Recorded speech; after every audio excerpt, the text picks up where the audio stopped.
On n'est pas bien là? Le son des cigales, la mer, cette vue magnifique. Mais on n'est pas là pour parler du paysage. On est évidemment sur la chaîne Kabarth pour parler de voiture. Et aujourd'hui, on va vous présenter une voiture un peu spéciale qui a sollicité beaucoup d'avis différents. Une propulsion avec un moteur 1,4 litre bien sûr, mais pas un T-Jet, un multi-air. On va vous la présenter tout de suite. Je pense que vous avez déjà compris de laquelle je parle. La Fiat 124 Abarth.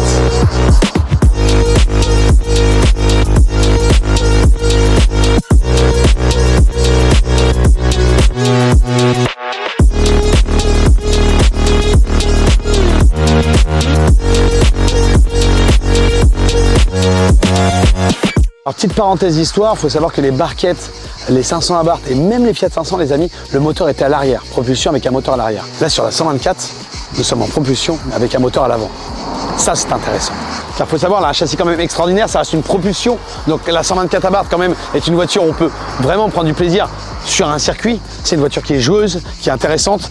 La configuration de cette voiture est très très belle. Le gris avec le carbone qui a été fait en covering, franchement, est très sympa. Nous avons les jantes en 17, donc dessus, comme vous avez pu le voir, c'est du 215/45.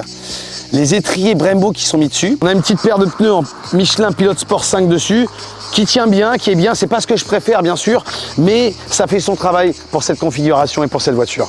Voilà, franchement, dans l'ensemble, moi, je la trouve très très jolie. Le petit sigle Abarth qui a été mis ici, le petit rappel qui change de quotidien, si vous vous rappelez bien, sur les Fiat 500 Abarth, il est posé sur l'aile arrière. Là, pour le coup, ils l'ont mis sur l'aile avant. Donc, on voit qu'ils ont cherché à mettre un peu de changement. Bien sûr, la courbe de la voiture est complètement différente. On est vraiment sur on va dire qu'on... Bon, c'est pas la concurrente et il n'y a pas de comparaison à voir, mais on a l'impression qu'on se rapproche d'une MX-5. Il faut savoir qu'il y a quand même pas mal de choses qui sont liées entre la 124 Abarth et la MX-5, la Mazda MX-5, les amis. Pour le coup, les amis, là on a un cabriolet, une sportive en cabriolet. Franchement, j'ai rien à dire là-dessus. J'adore. C'est vraiment le top pour l'été pour aller rouler avec sa copine. C'est que du plaisir, un vrai petit moment de partage. On ouvre le cab, on entend la sonorité de la voiture en plus, parce que bien sûr, il y a des petites choses qui ont été modifiées dessus qu'on va vous dire juste après. Voilà pour vraiment la partie du toit. Ça, je trouve ça franchement super. Alors après, pour la partie arrière, donc franchement, regardez-moi ce fessier. Elle a vraiment un côté mais méchant, je trouve. Je trouve ça super joli, le travail des feux qui a été fait à l'arrière, les échappements avec le diffuseur. Bien sûr, les échappements sont plus gros. On est sur une ligne d'échappement Ragazone. Donc c'est un système à clapet qu'on a installé avec des embouts bien sûr beaucoup plus gros. Le tube central est en 63.5 et on revient sur un Catasport 200 cellules dessus. Donc la sonorité bien sûr est beaucoup plus prononcée. On va dire que le 1,4 litre s'exprime beaucoup mieux pour le coup. Après, vous avez pu voir qu'il y a un covering qui a été fait aussi sur cette partie-là. Un rappel avec l'avant. On aime ou on n'aime pas, c'est à prendre ou à laisser. On aime ou on n'aime pas, c'est à prendre ou à laisser. En tout cas, voilà, pour vraiment le côté arrière, moi je trouve qu'elle est vraiment splendide. Et c'est marrant parce que je ne sais pas si vous avez remarqué, elle a vraiment la partie arrière est toute petite et la partie avant est beaucoup plus longue. Donc, si vous remarquez bien, le châssis, comment il a été travaillé de sorte que la voiture soit quand même une bonne voiture à bien rentrer dans les courbes.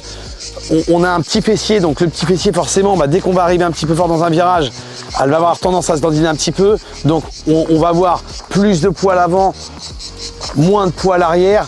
Donc forcément, c'est une voiture où voilà, quand on pilote un petit peu, on peut vraiment s'amuser et prendre du plaisir avec un petit engin comme ça. En plus, clairement, l'empattement, on le voit, n'est pas non plus voilà, énorme. On a une largeur qui est juste ce qu'il faut. Moi, dans l'ensemble, je pense que vraiment, ça, s'il y a une belle préparation qui est faite dessus, ça peut être une voiture qui peut avoir un résultat incroyable. Et vraiment avec, je pense, je ne pourrais pas vous dire sur quoi on pourrait partir parce qu'il n'y a pas encore de réel travail qui a été réalisé sur une 124 Abarth. Celle-ci n'a pas une grosse préparation en soi. On a un stage 1 qui a été fait dessus, donc avec une ligne d'échappement comme je vous l'ai expliqué. Elle répond très bien. Dans l'ensemble, c'est une voiture qui est très bien et qui est réussie pour nous. Alors pour vous présenter un petit peu ce moteur, les amis, vous avez vu qu'il y a un petit peu de changement quand même. Alors, en soi, donc comme je l'ai précisé, c'est un 1,4 litre multi-air. Mais là, au lieu d'être comme sur une 500 Abarth, le moteur est en longueur et non pas en largeur comme sur les 500 Abarth. Donc le centre de gravité est bien sûr différent. ça change la donne au comportement. Sur le turbo, nous sommes sur un Garrett 1446. Nous avons bien sûr installé derrière le Catasport 200 cellules. Pas grand chose à vous dire dessus, à part juste vous dire que le jour où il y a le cap d'une grosse préparation, un stage 4 dessus, ou même un stage 3, ça doit être très intéressant. Alors là, on est en roulage, bien sûr, tranquille, vous pouvez le voir, elle fait pas trop de bruit, elle n'est pas trop bruyante. Ça accélère bien. Donc nous avons bien sûr le mode sport, qu'on peut activer là, hop, qui s'affiche au niveau du compteur. Et là, forcément, la voiture répond beaucoup mieux.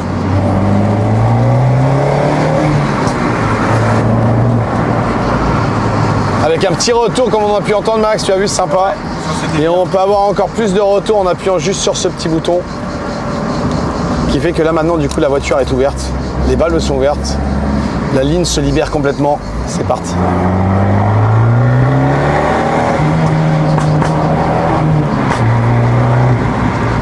Ça claque bien. Ça claque bien, hein, ça claque bien. La carto est super bien faite. Donc forcément, on a des petits retours qui sont vraiment sympathiques. La voiture fait une sonorité qui n'est pas trop violente, un côté rauque, on va dire, mais pas agressif. C'est-à-dire qu'avec cette ligne-là, moi je trouve qu'on peut rouler au quotidien avec. Quand on a envie d'être tranquille, bah, on ferme les valves. Du coup, le bruit est 10 fois plus aseptisé. Une fois qu'on appuie sur l'autre, on ouvre les valves. Et là, forcément, ça ronronne un peu plus. Et c'est quand même beaucoup plus cool à rouler.